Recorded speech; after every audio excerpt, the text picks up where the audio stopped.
Hey, and thanks for listening. This is Conversations, the True Voice Media podcast. I'm your host, Jeff Gibbard. Let's get started. This is episode 24 of Conversations, the True Voice Media podcast. I have a guest with me today by the name of Mark Schaefer, and he is one kick-ass dude who has agreed to be on the podcast. Mark, I'm glad to have you here. Can you tell the people listening a little bit about who you are, what you do, and, kind of where you fit in this world? Well, I'm just taken aback. This is the first time I've been introduced as a kick-ass dude. Well, there's a first time for everything, and I'll just kind of go with that. That's I'm probably best known for my blog. I blog at Grow and have a podcast called The Marketing Companion I do with Tom Webster. I'm a marketing strategy consultant. I do webinars and do consulting with big companies. I've written a few books, and I teach at Rutgers University. So I do a lot. Yeah, so that leaves you plenty of time for leisurely activities as well, I'm sure. Like doing podcasts with you. Darn right. Well, I'm so glad to have you on the podcast today. I really love what you and Tom Webster do on The Marketing Companion. It's got such personality to it, the banter that you guys have, and sometimes how, the first, 5 or 10 minutes of your show, you guys are just going off and riffing on some really fun stuff. I think it's an example of one of those podcasts that's out in the world that takes itself seriously, but not too seriously, and really has found its own voice. So I really appreciate what you're doing there. Thanks. Very kind of you to say. We have a lot of fun. Tom has a stated objective of cracking me up on every podcast. So I can see how it would work. If he can do that, he probably cracks other people up too. I would not be surprised. I mean, that voice of his and like the things that he jumps into and drops into with, it's just hilarious. The last one I was listening to with you guys, you were in like a full-on nearly crying from laughter. You were talking about apps. Oh, that was almost embarrassing. Both of us were laughing so hard we couldn't speak. Yeah, that's fantastic. And really, that is the magic of podcasting is it's that real life, real world sort of thing. So you and I have been glancing collisions for, God, at this point, like 7 or 8 years, it feels like. We've been just kind of bouncing off of one another on Twitter. We kind of pass one another online in different conversations. In blog comments, we'll see one another every once in a while. Google Plus, we'll kind of see one another. But it's really nice to finally get the chance to sit down and talk with you. There's a couple of things you've been talking about recently that I'm so interested to talk with you about. And as I said, I'd been doing a little bit of my homework on you, just kind of brushing up prior to this. And there are so many things you've been talking about recently. I feel like we could have 10 podcast episodes. But I wanted to just kind of narrow down on a few things. But before we start, I have a bone to pick with you. It appears as though you have, I'm going to call it substandard taste in coffee. Apparently you're a Dunkin' guy. I'm an avid Starbucks guy. I feel like, is this going to be a riff that we can get past? I don't know. Maybe we should just end it right now. I don't know. Why don't we? How about this? I'm going to make a promise to myself that after this, if I'm too wound up, I'm going to go get myself a double venti, grande side, soy chai latte, and you can go and get a medium. You are out of my league, dude. Yeah. You are out of my league. You're like, let me get light and sweet coffee. You're like speaking another language. Yeah, it's true. But all right, so here's where I want to start because I have a kind of list of things I want to talk about. We'll see what we can get through in this time. But you've been talking a lot about this concept that you're calling content shock, which I'm going to let you kind of introduce as a topic because I think you'll do a better job since you've written about it than I would trying to interpret what you're saying about it. But I want to talk about this idea of content shock that you've brought up, but I want to look at it in terms of it's not just content shock, but I think it's an app shock and an everything shock, that everything is becoming a crowded space. So let's talk about that. Introduce the concept for us, and let's you and I just talk a little bit about that. Well, the basic idea that I introduced in a blog post actually was in January and has continued to really build momentum throughout the marketing conversations on the internet. The idea is that we're reaching a place of incredible information density, and each time we go through a phase of revolution and evolution on the web, at the end of each phase it becomes more difficult to be a marketer. So, for example, when we first needed to have websites, if you're the first one with a website, you're going to be in good shape. And then it gets harder. If you're the first one to figure out SEO, great. But then as your competitors figure out, it becomes more difficult, becomes more expensive. The same thing is happening now with social media and content marketing. As that begins to mature, as people start to figure it out, as they're pumping more and more content onto the web, it becomes more difficult. And I think one of the most visible ways that we're seeing this happen right before our eyes is Facebook organic reach. The latest statistics I saw, an evaluation of 8,000 business Facebook pages by Agorapulse, shows that the average organic reach right now is about 6%. And that in the last 12 months, 71% of those businesses had a reduction in organic reach of at least 30%. That is cataclysmic. And the reason that Facebook gives is there's too much stuff. There's more and more and more content. Their average Facebook user has the opportunity to see 1,500 stories a day, and it's getting worse. But do you think that's the only reason? Is the clogged pipes that they're doing, or do you have the opinion that it's also a revenue push, that they're trying to get more ad revenue? No, it's a revenue push, but it's because it's becoming so popular, and it's because there's so much stuff to see. And so they're in a very good position because, they've only got so much bandwidth. As the bandwidth becomes more and more clogged, they, have an opportunity to charge people. So the implication for marketers is that you've got to spend more money one of two ways. You've got to find ways to create content that somehow makes it through that pipeline, and there's a cost to that, or you pay Facebook to do it. Now, the other piece of this is that, people's attention span is finite. And right now, on average, Americans spend about 10 hours a day consuming content. How much higher can that go? I'm not sure. But with our attention spans being limited and the amount of content literally exploding, that creates a more difficult prospect for marketers. And by the way, this is good news for consumers because it's becoming more competitive. It's going to force people to create better content. So it's good news for consumers. It's difficult news for marketers. Well, let me push back on that concept for a second. And I agree with you to one extent. I do think that it being more competitive really ups the ante, and you have to produce better content. But doesn't it also, when you create a pay-to-play environment because of that competitiveness, doesn't that work against the actual end customer, the audience of this? Because then the brands that can pay, that have the bandwidth and the money to do it, can put content out there, whether it's good or bad, and pay for it to get in front of you and push aside good content that doesn't have a budget behind it. Well, that's exactly one of the points I made in the original post, is that ultimately the businesses with the biggest wallets are going to win, and that's the way it's always been. If you think about how, let's think about television. When television first started out as a channel, anybody could get on TV. They were looking for content. It was content. TV was a very, very local medium when it started out.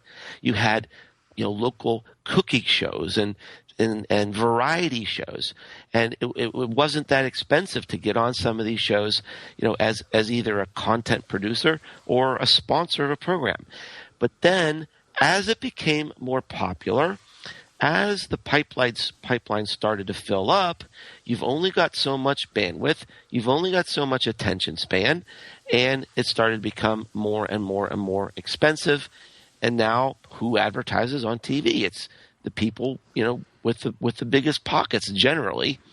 And the same thing is happening on social media. As it fills up, as it becomes more popular, and every statistic you look at, every research study is showing companies are spending more and more on developing content. And, we have a finite attention span. We have a finite number of eyeballs out there, and we're all competing for the same thing. So let me ask you this. I feel like in many ways I run a social business agency, so we're fanatical about results, and obviously we want to do the best for our clients, and if they have a budget, we want to make that maximized and all of that good jazz. But from a certain point, as a customer, do you share the sentiment that I do, that I think that it's a little bit sad that we have this disruptive technology where anybody could have a voice, and we're slowly trickling back into that TV model where the people with the biggest wallets are the ones that get the attention, whether or not they're deserving of it? Because I feel like the social media, the introduction of these technologies, it flattened the field, and that was what was so disruptive and nice about it. And now as we're throttling that reach and as we're moving back towards this media network sort of thing, I feel like we're losing some of that specialness. Is that something that in your world, as you see this, is a problem, or do you squarely wear the business hat and say, you know what, it'll work itself out, or something else will come in and displace that? Where do you stand on that? Well, I mean, honestly, I don't dwell on it too much. I think from a personal perspective, yes, it is kind of sad. But from a business perspective, it is what it is. I mean, it's economics. So, let's, put on our big boy pants and deal with it. I mean, we can't run our businesses for what we wish for. We have to run our businesses with what is. We can't whine about it. We can't complain about it. You got to deal with it. And so that's how you run business. You've got to adapt. You've got to adopt. And if something has been disintermediated, and now it's becoming mainstream, well, then you've got to disintermediate again. And so we've got to become more clever. We've got to become more creative. And I mean, that's hard work. But look, business has always been hard work. And we just have to adjust. We have to adapt and adopt. All right. So tell me this then. If the way it works is that things are going to happen, and as a business, the opportunity is at the early point, does that mean that would you encourage businesses to start thinking as early adopters, rather than waiting until it becomes a buzzword? And this content shock that you're talking about, do you think that this happened once content marketing became the buzzword, or was it already becoming a problem before the buzzword? Well, I mean, you and I are in the business, so I mean, we kick this word around, content marketing, a lot. But honestly, in the general world, in general business, it's still a pretty obscure term. You think so? Yeah. There's some studies that are showing that marketers are, that in terms of their budgets for next year and at the beginning of this year, I saw that. So who did the study? Probably somebody like us. Content Marketing Institute. Okay. Yeah. Next subject. Yeah. But I mean, I teach, for example, I teach a graduate level course at Rutgers University, and I get mid-level marketing managers from highly diverse set of companies, Fortune 500 companies in the New York area, small businesses, even, entrepreneurs and consultants.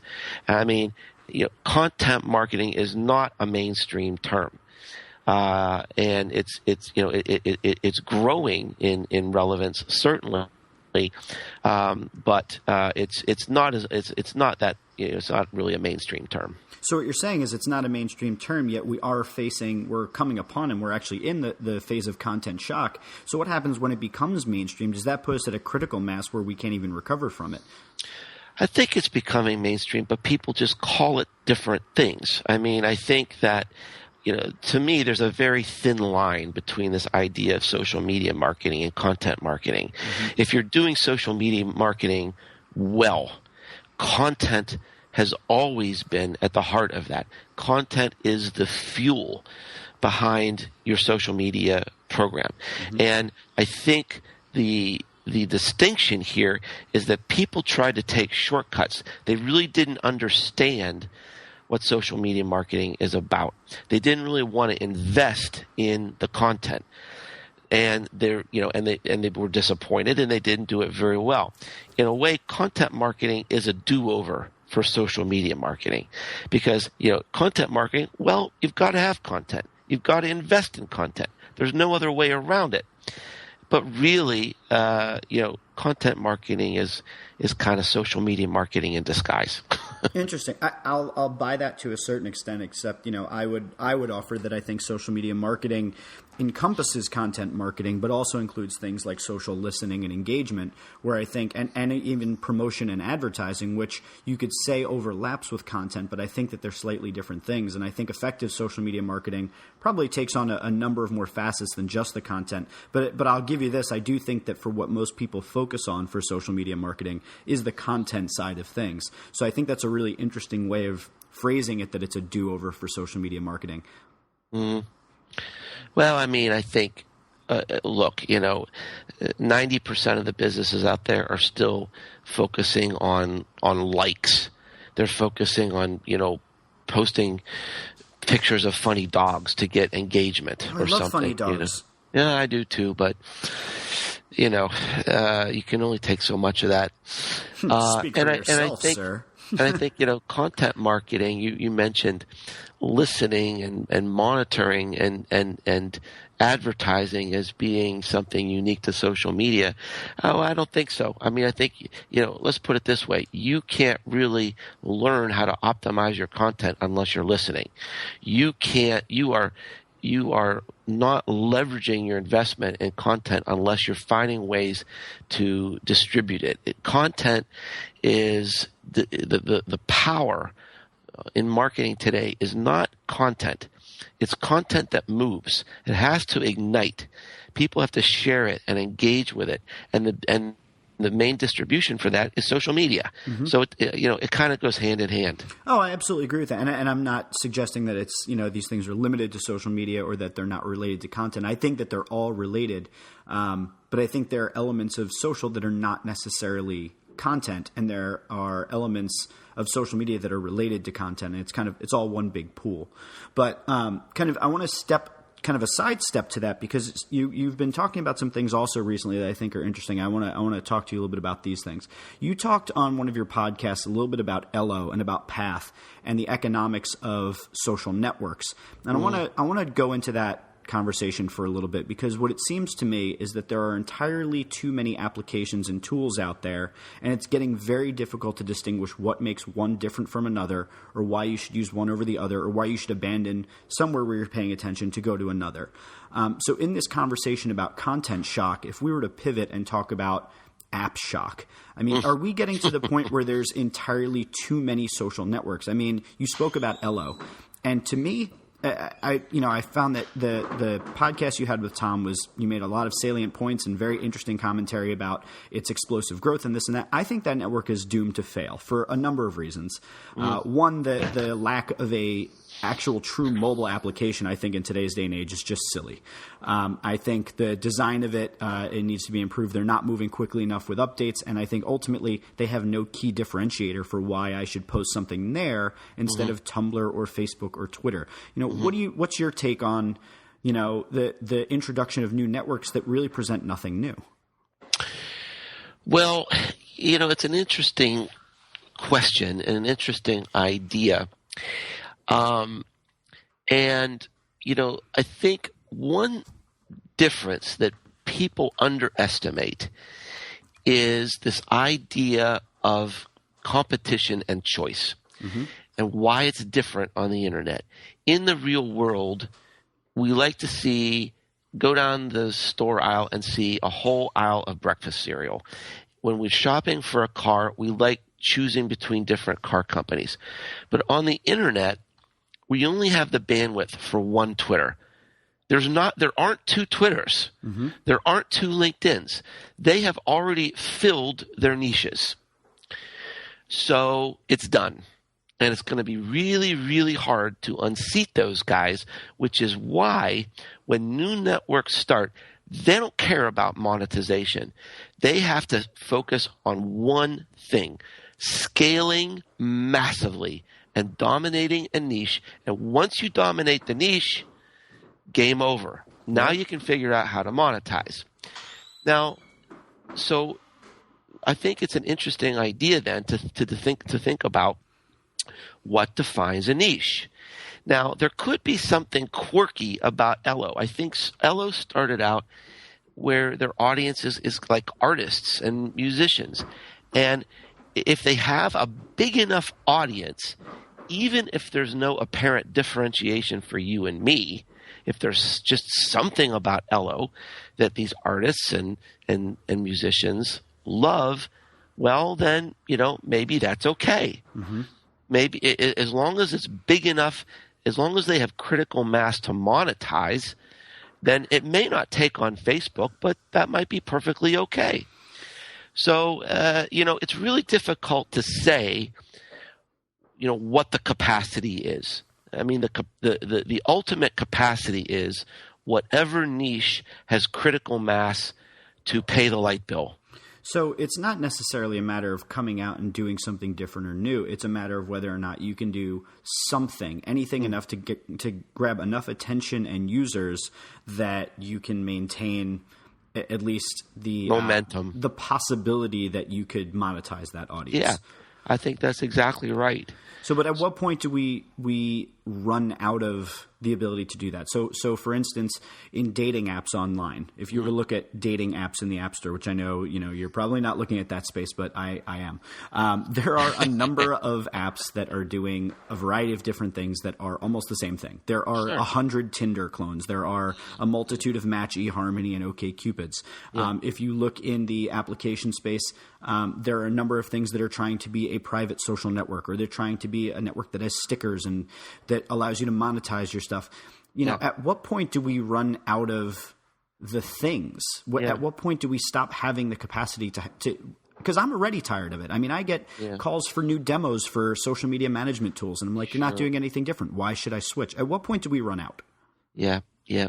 Well, let me answer that. That's a very rich question. Let me answer it on a couple different levels. First of all, I don't think we'll ever run out. And the reason for that is because I think as technology evolves, there'll be new ways to adapt and adopt ideas. So, I mean, what does a dating app for Google Glass look like? Got it. So I mean, Google Glass, it's not mainstream right now, but as wearable technology and augmented reality become more prevalent, some of these ideas will then adapt to these new technologies and present whole new platforms. Yep. So your dating app could actually figure out through the Internet of Things that you like to keep your house at a similar temperature to this person. And at the same time, you keep your refrigerator stocked with a certain type of food that we maintain a similar paleo diet. And at the same time, you have a similar work schedule because that's when your lights go on. So, I mean, I could see that we could get to that level. Yeah, I mean, who really knows? But I think one of the things that I see, and here we kind of see basic economics at work, is that it's the entry barriers for these apps is relatively low. I mean, it's pretty darn easy to make these apps today. There's lots of building blocks that people can use, and they can put out an app in 24 hours. Yep. Now, but is it going to scale? Are they going to get critical mass? And the thing that's missing in almost all of these startups is a marketing plan. And this is something chronic. I see, for example, when I go to South by Southwest, lots of people have big ideas. They're in love with their technology. They're in love with their new app, but they have no clue how to find an audience. And if you don't have an audience, you don't have customers. If you don't have customers, you have no revenue and you're going to die. So hand in hand with your big idea, you've got to think about, how am I going to introduce this to the world? No, I absolutely agree with that. But and I think this whole growth hacking movement of the whole Ryan Holiday growth hacking, building a big momentum and acquiring users before monetization and all of that. I think that's obviously I think it's what's trying to be the solution to not having a marketing plan. It's thinking about marketing in a way where it's about acquisition of users. I hate that growth hacking term. But you know what growth hacking is? Successful marketing. Yeah, exactly. So it's a number of different. But if people will fall in love with growth hacking and adopt successful marketing, I guess I'm all right with it. Fair enough. It's sort of like if they adopt the term content marketing, but at least they're putting out good content. It won't matter if it's a buzzword. I don't care what they call it. Okay, but what about this? Okay, think about this. I mean, you're a Twitter guy. I'm a Twitter guy. You wrote a book on Twitter, The Tao of Twitter, very well received. And, you're a Twitter guy. You spend a lot of time on Twitter. And I know that you're a fan of Google Plus as well. You probably have a Facebook account, and there's probably a series of other apps that you have, right? And you check in on these apps on a regular basis. You're looking at content. So let's say you've got 5 apps in your queue right now, and they sustain you throughout the course of the day. How many more apps can you add in there before you have to start getting rid of others? Which means that the apps that are coming in need to displace other apps. As you said with the content, if we're looking at 10 hours of content, how much more room is there to grow? There's a finite amount of attention. And how do you think any of these new social networks are going to be able to gather our attention unless they displace something else? Well, the key is they have to solve a unique problem. And honestly, well, here's an example. So one of the apps I really love right now is called Zeit. Zeit is like the Pandora for content. Yep. The more you learn, the more it learns about you, the more you interact with it, the more precise it becomes with the content that it is delivering to you. So over time, it almost becomes addictive. That solves a problem for me, because in this world of content shock, here's a little app that's helping me figure out what's important. What am I going to love? So that solves a unique problem. So that is going to be adopted.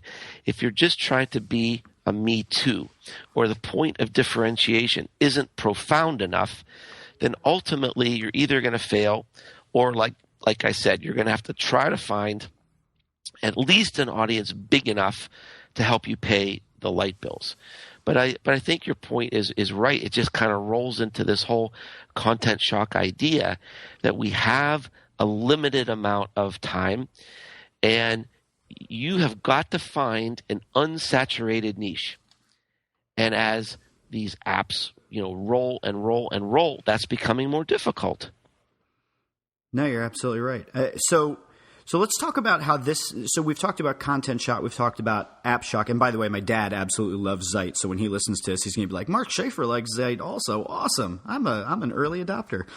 He's going to love it. But I want to talk a little bit about the next thing, which I see as people shock. It's this idea that I just did a presentation on LinkedIn a couple nights ago. And in researching it, I found that, the average resume gets 6 seconds. And for every job post, the average HR person is looking through 250 or more resumes. So we're looking at a very crowded space in just about everything, and people are creating content online. It's hard to sift through it.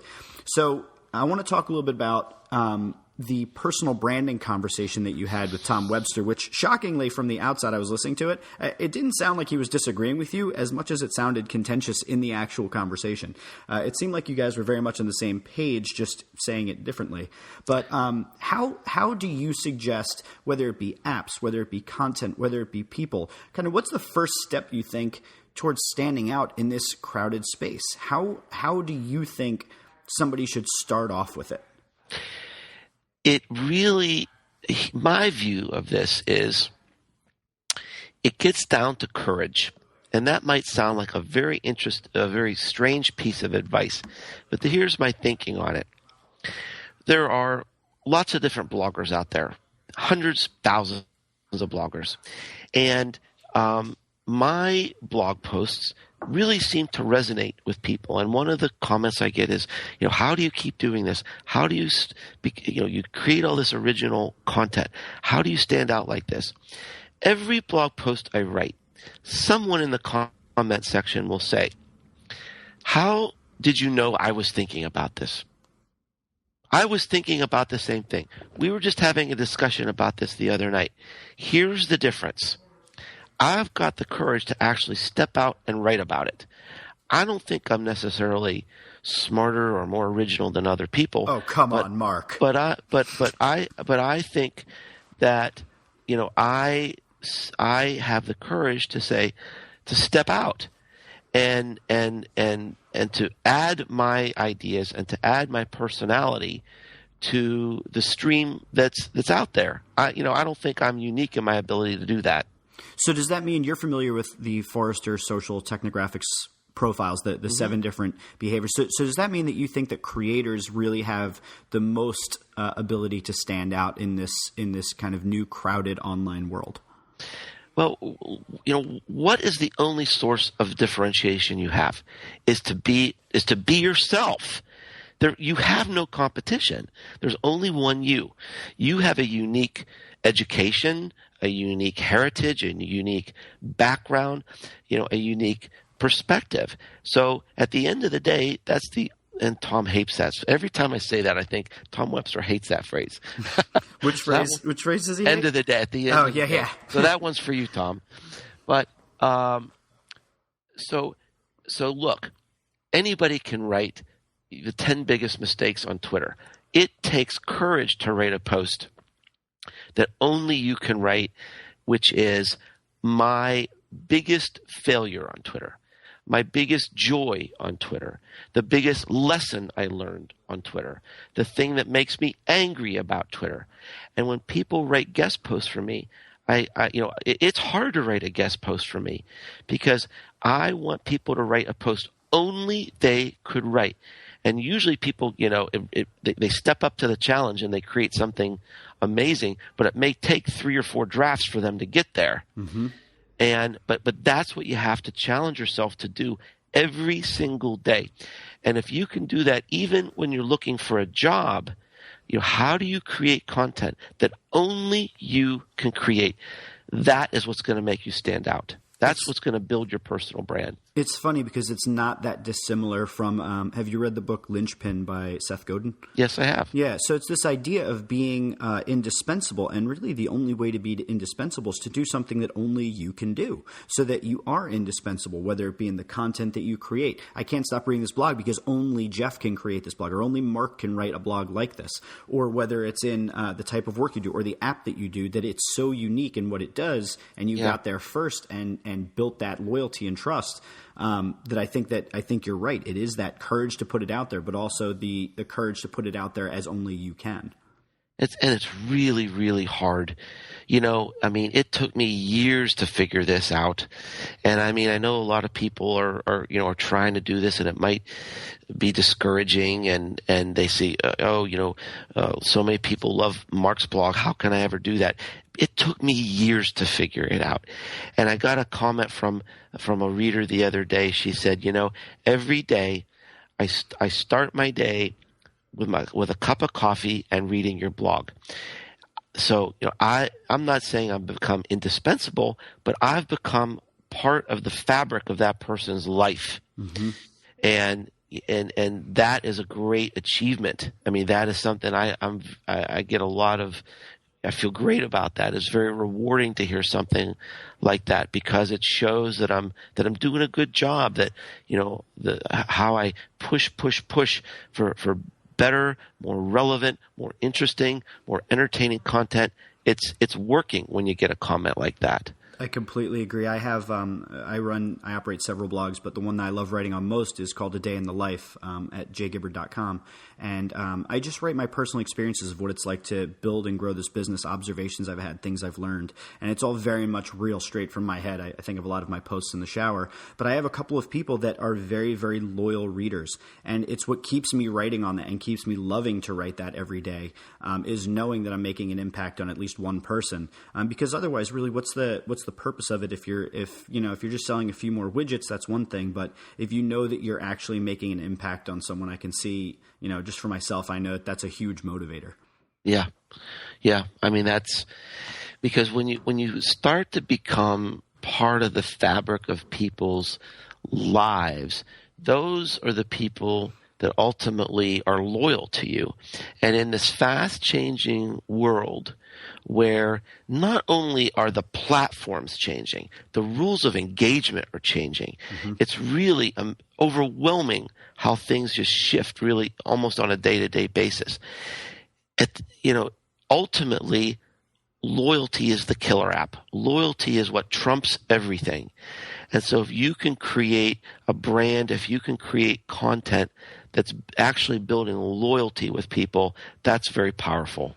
Yeah, I mean, one of the things I often say to clients and just people I'm giving advice to and everything is, if you want to stand out amidst the noise, the best thing you can do is focus on relationships and trying to have one-to-one relationships. And if you're going to scale anything, scale the number of one-to-one intimate relationships that you have, because that's going to come back to you in spades, because those people that are loyal to you based on those relationships are going to be the ones that are going to bring you new business. They're going to promote you. They're going to help expand your reach for you.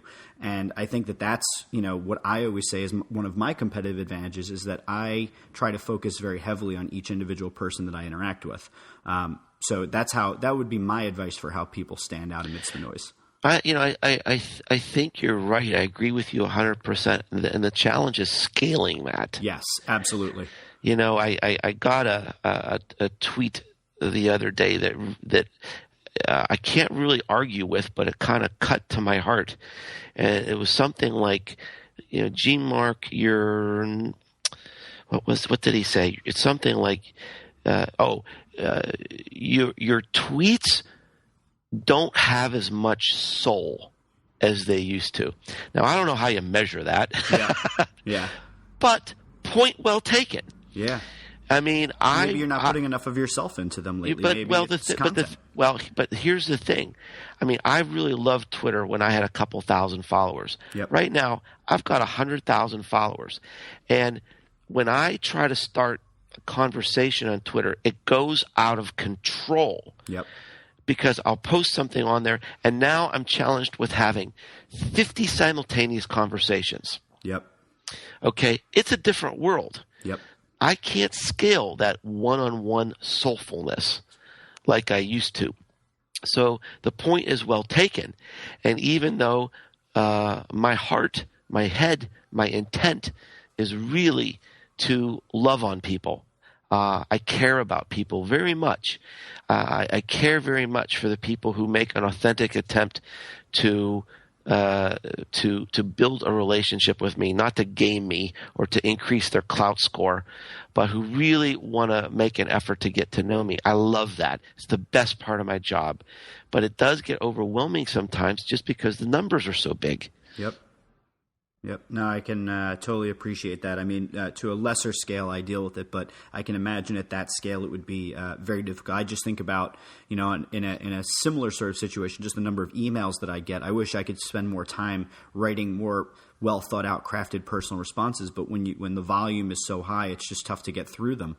So I can imagine when you're dealing with a multitude of channels where you're regarded as a thought leader by many people, and again, to a lesser extent, I have that. But when you get to a certain level, it's got to be very, very difficult to scale that. But at the same time, here's where I would make the point, though, is that you wouldn't have ever gotten to that point had you not engaged in that early relationship building and really focusing on making those people feel special in the early days. That's how you got to this level of scale. Well, it's very true. It's very true.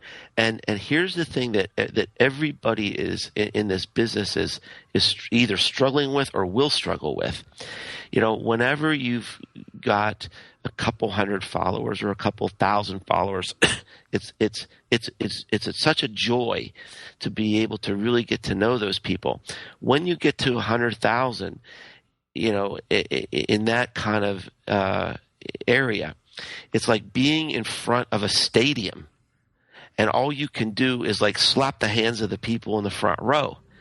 That is not necessarily fun or rewarding, and you want to hug everybody in the stadium. That's just not possible. Yep. So the thing that I think the accessibility and the humanness and the friendliness that kind of got me here, that is simply not scalable, and everybody struggles with that when you get to that point. So do you find yourself looking to create smaller experiences? So you scale, you get to this point where it's unmanageable. Okay, let me go create something small again. And then that small thing builds and builds and builds, and then it grows out of control. So you start something smaller. But do you find, obviously you miss to a certain extent that really tightness, but is that something that you try to bring back in some way, whether it's through Path or through a Facebook group or some way that you try to have at least a small group that you can touch on a more frequent and connected role? Well, some people have tried different strategies. I mean, there was a trend last year where a couple people with huge audiences like unfollowed everybody and started over. I think that's disrespectful. I mean, I view myself as a teacher in everything that I do. In some way, I'm a teacher, and all these people are following me, and I really feel humbled by that. I feel honored by that, and they want to learn from me in some way. Who knows why they're following me, but they are, and I should be honored by that. I'm not going to unfollow those people and try to start something small again. It is what it is, and somehow I've got to adapt. I've got to figure it out. I've got to find ways to be personal when I can, to be human when I can, to get help maybe doing that when I can. But the cow's out of the barn, as they say here in the in America. The cow's out of the barn. Somewhere? They do say that somewhere. I'll buy that. But the cow's out of the barn. So it is what it is. And I've got this big audience. The audience is going to grow. And you know what? That is a blessing to me. That is an honor to be in that position. And I'm going to try to help people and be respectful in every way I can, even though I can't do it like I used to. Well, Mark, you're one cool ass dude, and I could talk to you for hours upon hours, but I know you're a busy dude, and you've got a lot of things going on, from the blog, the Marketing Companion podcast, consulting, books, teaching, and setting aside some of your free leisure time to come on a podcast and talk to someone like me and to my audience. And I really appreciate all of the work that you're doing and the insights that you brought to this particular episode. I'd love to have you back in the future. I really enjoy talking with you, and you got a great perspective, so keep on rocking doing what you're doing. Can you let people know where they can go and be social with you, where they can find you? And I'll be sure to put them in the show notes as well. Well, great. And first, thanks so much for having me on your podcast. This has been a lot of fun, and kudos to you for asking some questions I haven't had before. I try to make it different, That's awesome. I really appreciate the fact that you spent some time to do some homework, and thanks very much for being a supporter of my blog and podcast. So the best way to connect with me is through my website, businessesgrow.com. I had to call it that because nobody can spell Schaefer. And on Businesses Grow, you can find my blog, my podcast, my books, and lots of cool free resources to help you with your business. Kick ass. I will be sure to put that in the show notes. And this is definitely an episode that I'm going to be passing around for people to listen to, because I really think we covered some really interesting ground here.